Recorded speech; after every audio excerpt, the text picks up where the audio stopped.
Today we'll be trying out different Japanese snacks slash candies. Let's go. This strawberry mochi. It's so soft. That's good.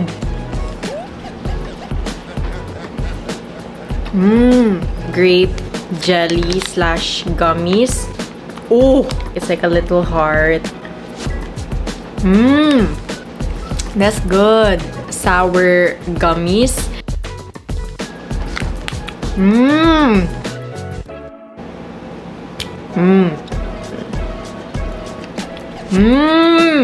It's so good. It's really good. Pure grape gummies.